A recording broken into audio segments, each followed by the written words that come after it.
नमस्कार, the Bihari top देख रहे हैं आप और मेरा नाम शशांक पांडे है। देखिए, सारण लोकसभा क्षेत्र की जो लड़ाई है वो बहुत दिलचस्प हो रही है। एक तरफ लालू प्रसाद यादव की बेटी रोहिणी आचार्य तो दूसरी तरफ भारतीय जनता पार्टी ने राजीव प्रताप रूढ़ी पर तीसरी बार भरोसा जताया। 2014 में टिकट मिला, सांसद बने, 2019 में टिकट मिला, सांसद बने।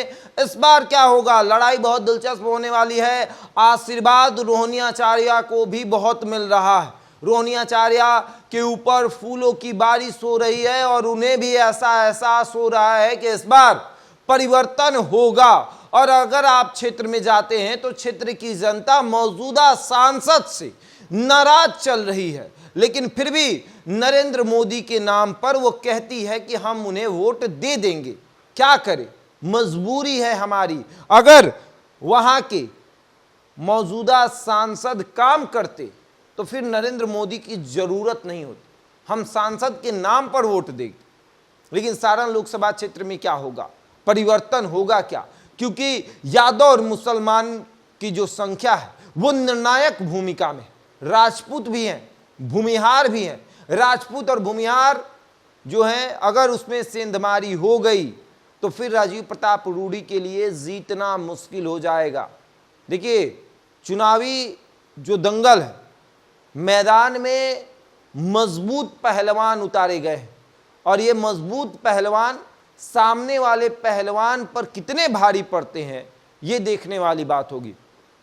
क्योंकि एक तरफ ऐसा पहलवान है जो लगातार 2 बार से जीत रहा है और दूसरी तरफ एक पहलवान जिसको ट्रेनिंग देकर भेजा गया है कि तुमको जाना है, उस पहलवान से लड़ना है जो लगातार उस मैदान का मास्टर रहा है, लगातार वो जीतते रहा है।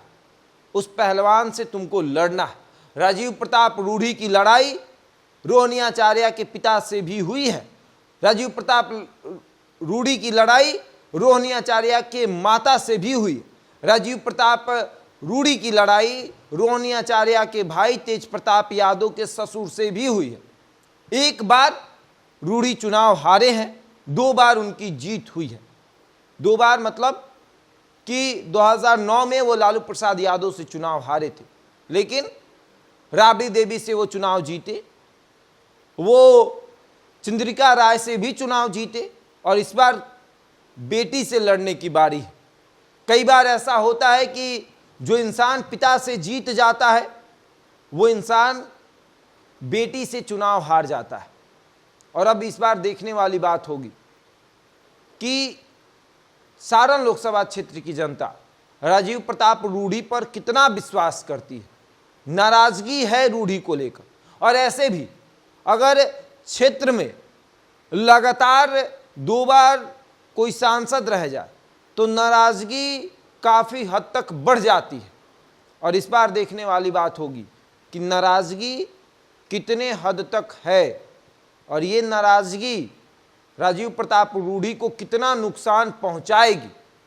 ऐसे रोहिणी आचार्य जिस तरीके से घूम रही हैं, जनता के बीच जा रही हैं और बता रही हैं कि किस तरीके से वो चुनाव जीतेंगी, तो सिंगापुर नहीं जाएंगी, यहीं रहेगी, सेवा करेंगी और जनता का विश्वास भी जीतेंगी।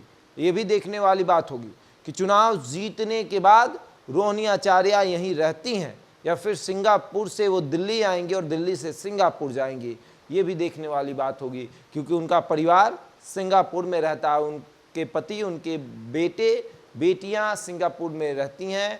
रोहिणी आचार्य चुनाव के लिए अभी पटना में है, लगातार सारण लोकसभा क्षेत्र का भ्रमण कर रही है और अपने मुंह बोले मामा का साथ लेकर, यानी कि सुनील सिंह रोहिणी आचार्य के सारथी बने हैं, सुनील सिंह के साथ ही रोहिणी आचार्य क्षेत्र का भ्रमण कर रही है। बहरहाल इस खबर में इतना ही। बने हमारे साथ और देखते रहे द बिहारी टॉप।